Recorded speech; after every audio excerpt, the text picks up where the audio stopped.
This is Sean with Voices of Racing for Vintage Indy and Scottmcclendon. You are located in St. Louis currently. Is that correct? Yep, that is correct. All right. And just kind of give us a brief overview of how you got your start in racing. And we met last month in St. Louis for the Indycar running and the Vintage Indy running for 2022. But give us a little bit of backstory on yourself in racing and how you got connected to Vintage Indy. So basically how I started in racing was a kid who loves racing games, played a lot of Need for Speed and looked at a lot of Lamborghinis and was trying to figure out how to do that himself.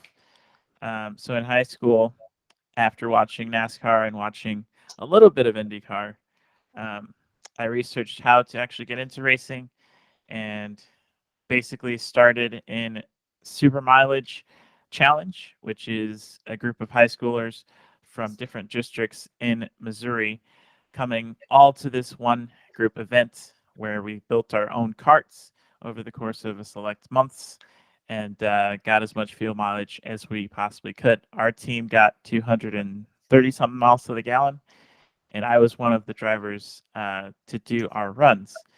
And then once I did that, I had to do something a little faster because you're only doing, I guess, 15 to 20 miles an hour on the road course that they made up themselves. So after that, researched and found Gatewaykartplex and basically started racing there in the rental series, in the Idrive series. And during the summer, I would come there and practice, and there would be IndyCar teams, ARCA teams, doing their own test sessions around the oval. And sometimes there'd be SC, or I guess road events at the racetrack as well. So I'd be talking to people, networking, seeing what I could do, getting information on how to become a race car driver. And as most people know, it's not cheap. So sponsor development is pretty important. And I learned that through marketing at full speed from a lady who worked in NASCAR for 20 years. And this was before I had even stepped foot on the racetrack. So basically, I was networking with people from Indy Lights, specifically Andretti's Indy Lights team. And Sean Birmingham was one of the people that I talked to, kept in touch with, and told him that I would be at the racetrack during the IndyCar Series event. And this was the second year that they had ran. So I was going to be there because I told them I would be there. And unfortunately, my car broke down the day before. And I had no clue that there was a train that went across the bridge on the other side of the water. So I just walked about 3.5 miles to the point of midway across the bridge to get to the destination. And then someone called it in that some crazy guy's walking across the bridge, I guess. And I was in a suit and, well, not suit, mainly a dress shirt. And police car pulled up next to me and was asking me where I was going. And I told him to the racetrack. And he was like, well, do you have anything that I need to worry about? And I was like, I'm in a tie and a dress shirt and slacks. So I don't really have anything on me. So they basically gave me a ride over. And then I was there and I talked to Sean Birmingham and met some people from the Andretti team and just got more information on what I could do in terms of raising money and doing all that stuff. And John Bishi from Media Center and WWT Raceway got me an interview with the local newspaper. And they put my story out there, and that's when Mike found it in the newspaper from Vintage Indy. And when he was talking on the phone with me, he basically got my story a little bit about how I started karting and was racing in the Idrive series and won my Drive to Success scholarship through the Gatewaykartplex and Margay LLC. and he gave me the opportunity to race pretty much for free in Indy. So that was the start of our relationship, and then from there on, he's been a mentor to me ever since, and it's been a remarkable couple of years. And here's a shot of Mike and Mimi. Mimi's going to start helping get some major sponsors for 2023 and yourself. And this was, just outside the track where all the vintage car owners were. What did you enjoy about this day, and also being able to see Mike again? I know it was our 50th anniversary out there at the Worldwide Technology Raceway for the vintage Indy cars, but what do you love about checking out the vintage cars? So the vintage cars are pretty much an era that you pretty much had to have big cojones, as people would say, to drive them, because you knew when you were stepping into the car, you could walk out of it at the end of the race, or you could be plummeted by another car crashing into you, and you may not end up out of it. So a lot of people who drove back in the day had some pretty tough emotions getting through all that stuff. And then you also had a lot of innovation because the series had just started. Engineers were testing whether aero had worked or not.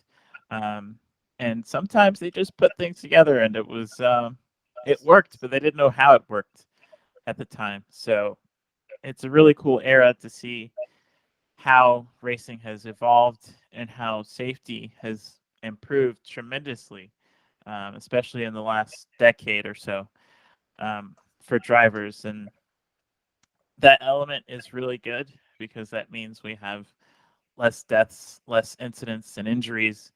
But it also sometimes takes the toughness out of the driver because they know that they're safe, theoretically.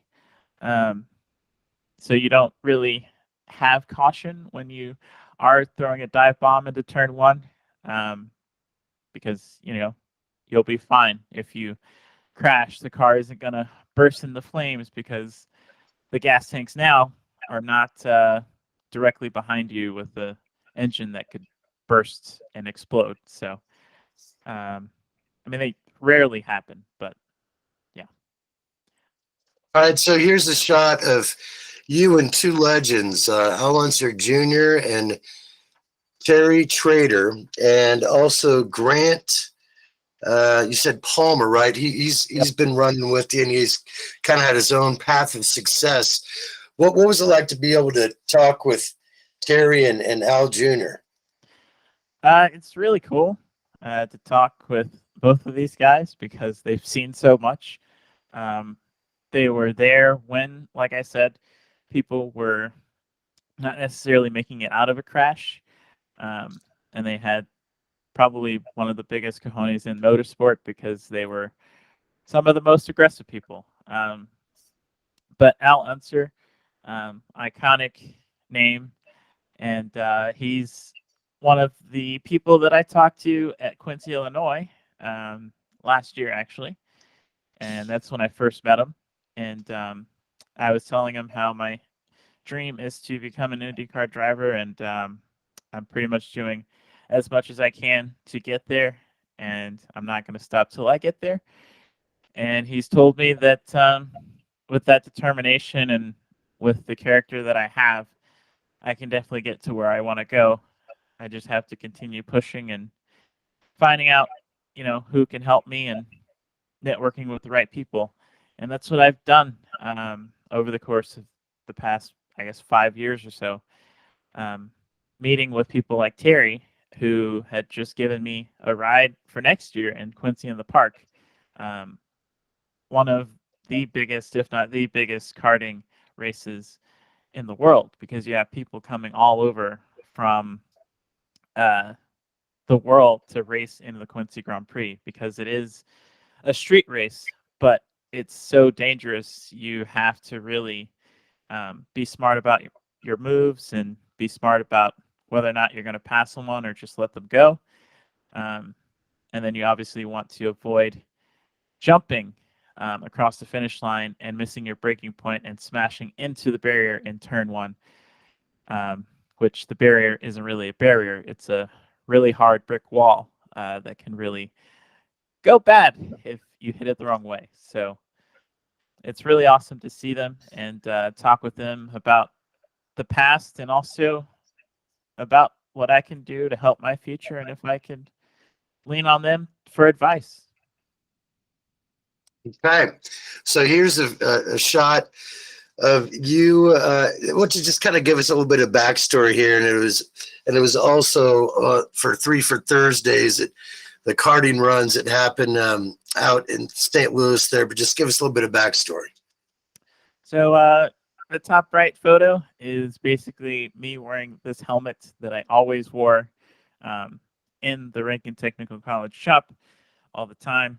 My mentor, Mr. Salzman, would tell me to take the helmet off, but I loved wearing that thing. And this is me getting out of the karts at the Super Mileage Challenge, and my first gloves that I've had for a very long time until they wore out.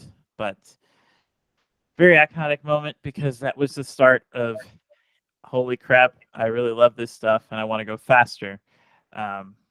So then the picture on the left is me coming to the Rallycross event at Worldwide Technology Raceway. And they've had this for the past few years now, where they have Rallycross cars come and race, and they've done different layouts over the years. And I was able to actually sit in one of the rally cars.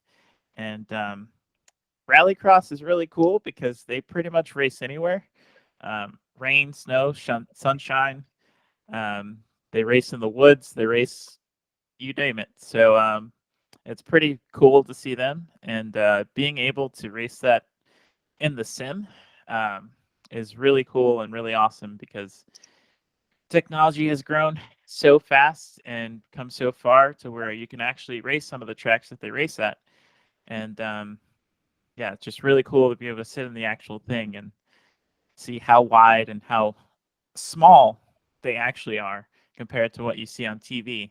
And the 3 for Thursdays is a really cool shot of Gatewaykartplex and I partnering up and just having fun in the rental series. It's probably some of the most fun that I've had racing ever because it's it has everyone coming from all walks of life coming and racing, and you've got kids that are 13 racing, and then you've got 40-year-olds that are having a good time with their families and sometimes beating and banging on each other. So it's always a fun time. So. All right, so this next one, you're in the shot with everybody lined up. You are actually in pole position. This is your first time ever being in pole position, and you won a scholarship for Drive to Success for the Idrive series. Why don't you kind of tell us a little bit of backstory about that? So the Drive to Success scholarship was basically Margay and Gatewaykartplex came together. They basically gave me a cart because for the past 2 years I had been improving and driving in the top right photo in the Idrive series and been doing really well. And I had actually gotten to the championship day and the last race of the day. It was 3 races throughout the day, calculating points, and we ended up tying with Jason. And unfortunately, Jason somehow had me knocked into the grass, and I basically lost the championship because of it. But I got out of the grass and continued to drive the crap out of the cart and catch back up to the field after being probably 10 seconds plus behind. So through all of that determination, I congratulated him. Very annoyed, but still showed sportsmanship because it is very important. You got to learn how to lose before you can learn how to win because then you can come back stronger. And a lot of people saw that. So they wanted to give me a shot. They saw that I was a fast driver, but also had a really good character.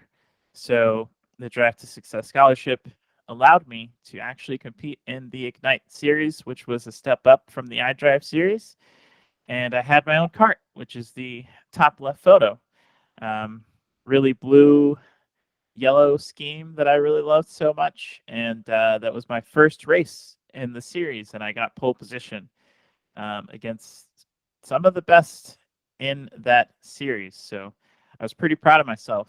And then from there on, I've been racing in the Ignite series a little bit off and on this year.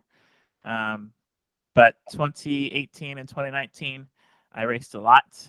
And it's just been a blast because you have competitors that go on from this series to race in cars and F4 and GT series events. And it's a really good grassroots series because it's not as expensive as doing some of the other series that cost tens of thousands versus maybe paying only a couple of thousand a year. If you're buying the kart in the same year, that is too. So yeah, it's really fun. It's really awesome. And Gateway and Kartplex and Margay Racing is really awesome. And they're basically how I got my start in karting. So always fortunate to have them. All right, so here's another shot, and I think you went to Indy, right? Or is this your shot that you were actually in Indy? But just kind of give us a little bit of backstory about getting to Indianapolis. So it was pretty surreal driving through the tunnel of Indy. This was 2018, again, my first year in the Ignite series. And the top left photo is basically me throwing up the rock on sign because we got to do a parade lap in our karts around the oval of the Indianapolis 500 and drive across the bricks. And it was really cool for me because I had never been to the track, just raced at the track that weekend. And they allowed us to drive over the bricks like some of the greats like Al Unser Jr. has done so many times. So it's pretty surreal. Mike Lashman actually gave me that opportunity to race at Indy, and it was really fun. I raced against 50 other karts for the first time. So first time at the track, first time racing against 50 other drivers, first year in the series. A lot of growth happened, and a lot of things went wrong, but bounced back from it, learned from it, and yeah, I just showed my worth that day. And top right corner is basically me wearing my first ever suit that gave me the ability to not only race in karts, but also use that suit for racing in cars and doing all of that. So the same suit was used in my 3-day school for Skip Barber Racing School. And I won that 3-day school because I beat everyone in the time trial at the auto show in St. Louis against thousands of people, I would assume. And I've done that multiple times, as you'll see in the other photo of me holding a helmet. But yep, I just love racing, and it was really awesome to see myself at Indianapolis Motor Speedway. And I'm sure that's not going to be the last time that I've been there. And this is the one of you holding the helmet. And we're going to bounce to another shot here of you out on the track. So tell the significance of this scenario. I know it was one of your favorite moments. It was your first year. Just give us a little bit of the backstory. Yeah, so this is the second year of the Idrive Championship that I participated in. I'm currently on the farthest to the right. The guy next to me is Jason, the guy who was tied with points on me for first place to win the Margay kart. And we had lap traffic in front of us. And it was pretty hairy, pretty crazy. We were very aggressive, beating and banging each other. And it was really tough racing. Some of the best, most aggressive racing that I could probably race in at the time. And it was really surreal because I really showed that I'm not going to back down from a fight. And essentially, this is what happened. Jason got a run and went on the inside of the corner. This was on the road course, and essentially knocked me out of the line into the grass. So I ended up not even being able to fight for that win after that happened. But again, previously drove 10 plus second gap back down from the field. So a lot of it was triumph. A lot of it was me being annoyed and upset that I got knocked into the grass. And then I think another part of it was just to show that you should never give up, even if it looks like everything else is failing. There's still a way for you to get to where you want to be. And I think a lot of people saw that, which is why they ended up granting me that Drive to Success scholarship. That's great. And so just to clarify, you are in the front of this pack, is that right? Yes. All right. And this next shot, I think this is you and Jason Jacoby. Is that who's in the shot with you? No. Who's in this one? So this is basically me doing the Idrive series. I did this year. This photo is from this year. And next to me in second place is Charlie Keene. He races in, I believe, dirt and stock cars, but I beat him twice that night, which was pretty awesome. So I'm wearing a Mercedes shirt, and the Mercedes shirt is actually a shirt that I used to work with the Mercedes F1 team. And this was back in the middle of this year. And that was an awesome event to have and to be a part of through Skip Barber Racing School, where I've worked for a good bit of time and got to meet some amazing people from F1 and connected with those people. So I showed that I was really fast, winning both heat races in this class, and I also podiumed in the class even lighter than mine. So always showing pace, and just decided So to when you were working with Mercedes for F1, what specifically were they having you do? So basically, I was helping out with the F4 that we had brought with Skip Barber, and it was pretty fun. But we were helping the F1 team with a series, and I can't remember exactly what it was, but the F1 team was doing a transition from F4 to an actual F1 car with a series that's coming out pretty soon, I'm assuming. But it was really cool to work with some of the drivers, to even see Lewis Hamilton there, and to say hi to Toto Wolff and everything. So I really enjoyed it, and I really saw how efficient an F1 team can actually be, even on an F4 car. They really come together and really put their brains together, and there's no weakest link when it comes to F1, that's for sure. That's a very good way to give you motivation to realize what's going to happen to get you all the way to the top. So here's another shot here. If you could kind of describe the guys, it looks like the gentleman in the middle might have won. Did you place in second or third, or what was the rankings here, and what was the situation? So this was a photo of Evan Stommer in the middle, Bobby Krug on the right, and me on the left side. We were taking a photo because Evan had just won the Ignite Championship, and Bobby is there. I can't exactly remember what he won, but he won something. And then I had run the Drive to Success scholarship, I'm pretty sure, that year. And it was a pretty surreal moment for me because both of these guys are now racing Evan is racing in GT stuff, and Bobby is racing in F4s, in the Skip Barber F4 series. And Bobby is actually one of the reasons why I was able to work with Skip Barber and have that opportunity to meet people from Mercedes.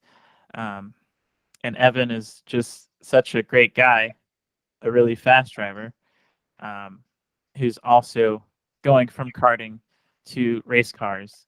So really, it's a lot of determination, and not any of us really saw ourselves getting past karting because we didn't really know where to start after that. But again, things just kind of work in our favor and doors start to open, and we just really see if you're determined and you push for something, it can really open up in your favor if you just keep hustling and keep pushing. So, Well, let me ask you something. Now, there's a lot of people out there that want to get into the sport. You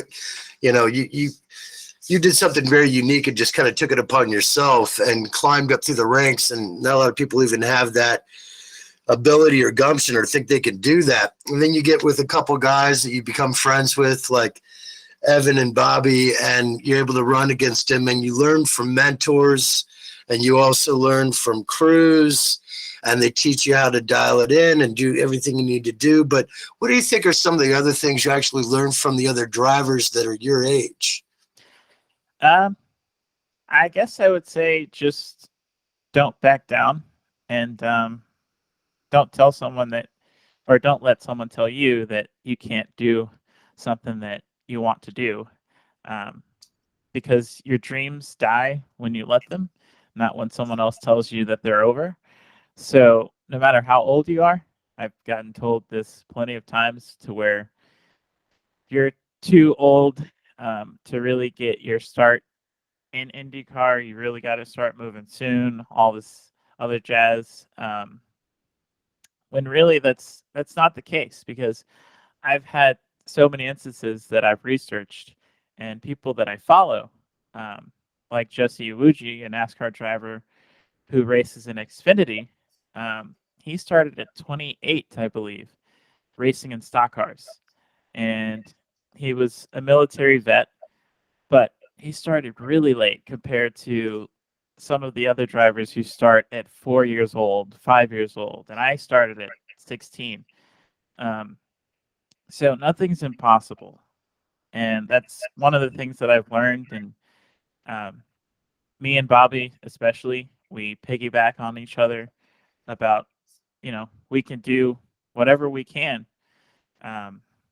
We just got to keep pushing and don't let others discourage us, because life is endless as long as you, like I said, continue pushing and know that you can do anything you set your mind to. It's a beautiful words. All right, so here you're all holding trophies and you're in the middle. So did you win this race, and where was it, and what was the situation? So this was, I believe, either the fall or the spring. I'm pretty sure it was the fall. But basically, I won the fall championship in Idrive, and this was, I guess, in 2017. And Jason on the right, which is the driver who I was fighting with on championship day, he actually won the overall championship at the end of the year, but I had to beat him on points to secure my spot for that championship day. So it's pretty surreal because I look so young in this picture. But I've also raced with Micah on the left countless of times. He's, like I said, you're never too old to do something that you love to do. He's raced karts for I don't know how long, but he's pretty fast. He still races with us young guns and everything. And he competes like almost every Saturday. So there's nothing you can do to stop someone from doing something that they really want to do, unless they just give up. So, yep, I won the fall championship, and that secured my spot in the championship at the end of the year to compete for that. And then looks like we got another shot. Is this Bobby? Yep, that is Bobby. So he must have been pretty happy to support you. It's kind of a back and forth situation, right? You got to, he has great days, you have great days, and you both are going your own directions. And then here's another shot at, why don't you tell me the backstory of this gentleman and just what you've been able to spend time and learn from him. So this is Michael Annette. So I actually met him at TMC, which I used to work for TMC, and do semi-truck flatbed work. So I would drive across the country to basically deliver industrial type of loads to different places. And I was at the terminal getting my service for my truck, and Michael Annette was there signing autographs. And I took a photo with him. And I actually talked with him for a little bit, told him that I actually raced myself. And he was like, well, when are you going to go race with us big boys in the Xfinity series? And I was like, well, you never know. I could definitely throw my hands in the driver's seat for sure. So long story short, we ended up talking, and he actually went through Skip Barber as well. So it was pretty cool insight to see that he went through Skip Barber to get his racing license. And that's the same program that I'm using to get through my racing license. And he didn't start early either. He started pretty late in his life compared to most drivers who get into racing. So it was just another representation of you can always strive for whatever you want in life. You just got to go after it. So it was a pretty cool moment for me to meet an Xfinity driver who started late and ended up racing an Xfinity series in NASCAR. So that's pretty great. It's those situations that they make you realize that, they've put a lot of heart and soul into it, but it's still possible for you to reach where they've reached. And here's a gentleman that he was the first owner of an African-American IndyCar team back in the early 2000s. And it's Jim Logan, or Doc. A lot of people call him Doc. You're pretty close with Doc. Yep. So I actually met Doc at Indy for the first time when Mike Lashmitz had me race at Indy in 2018. That's when I first met Doc Logan. He came by, and Mike Lashman introduced me to him. And ever since then, we've been talking off and on. And he's looking to get back into racing and try and help me out. But his story, the fact that he raced in Silver Crown, or not raced in Silver Crown, had a Silver Crown car, and his sons raced in Silver Crown, to then going from Silver Crown to IndyCar and owning an IndyCar team is pretty astonishing. And he was the first African-American IndyCar team owner to actually own an IndyCar team. And that's pretty amazing, considering I know back then times were different. It wasn't as easy for minorities to really get into racing at all. So for him to open up that pathway really opened up the eyes to a lot of people, and really just paved the way for people like Willie T. Ribbs and crap, I can't remember his name, but so many more African American people and women racing like Danica Patrick, and just so many amazing people getting their shot in racing. So he's a great guy. Yeah, he is. We had the pleasure of helping save and walk him through his life story, and that's at DocLoganRacingHistory.com. But for yourself, if people were going to look up how they can follow you, where would they go to do that, and what are some goals for 2023 for yourself? So if people want to find me, you can very easily find me on Instagram at Scott_McClendon_racing. And then I have links to my channel in the description of that as well. You can also look me up on YouTube by just typing in the word silent with the number 2 replacing the E in the word silent. And I'm also on Facebook for Scott McClendon Racing. yeah, 2023, I'm basically going to be getting my USAC competition license so that I can start racing in a bunch of cars and try and progress my career. Because overall, my dream is to become an IndyCar champion, not just IndyCar driver. So to have the diversity of different cars and being able to run in that is pretty important. So that's, I guess, what I'm going to be doing. Along with racing in karts, I'll always be racing in karts because it's not that easy to do, because it's a lot of stress on your core and on your arms and your neck and everything else. So it's really good repetition for getting into a race car that goes faster than 150 miles an hour. So, All right, so let's talk about your mom and your family and how they support you. Obviously, it's been 5 to 6 years since you really started, but how does your mom perceive you out on the track, and do they ever get a little worried about you? And just how would you like to say thank them for their support? I really do thank my mom for giving me the backbone of never giving up and just really never giving up and never letting people tell me that I can't do something. She was very smart. She gave me the tools of book smarts, but also some of the street smarts as well. She actually passed away in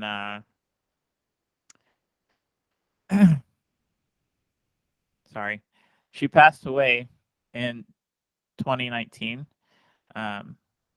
And I had to take care of my 4 siblings on the bottom for a couple months. But I always talk to my siblings every now and then, just checking in on them and seeing how they're doing. And my life really is about showing them they can do whatever they put their mind to, and it's never over until you say that it's over. So my mom is on the far right side, so RIP to the queen bee of my life. So yep, that's my family, and it's always a pleasure to show them what they can do in their lives and inspire them. So, Well, Scott, I think you've done a great job of progressing your own goals, and from being able to meet the people you've met over the past 5 years and get to where you're at. It's pretty commendable. I know your mom, if she was here, she would be very, very proud of you. And I know your siblings will be happy and proud of watching your road ahead grow. And, you might end up in Indy someday. So you got to just keep pushing for it. yep, I won't stop pushing. That's for sure. Well, all right. Well, I appreciate your time today, and I'm going to close this one out. But Scott, congratulations on your future and what you've done, and just stay on the line. Thank you very much, Sean. It was a pleasure. You got it.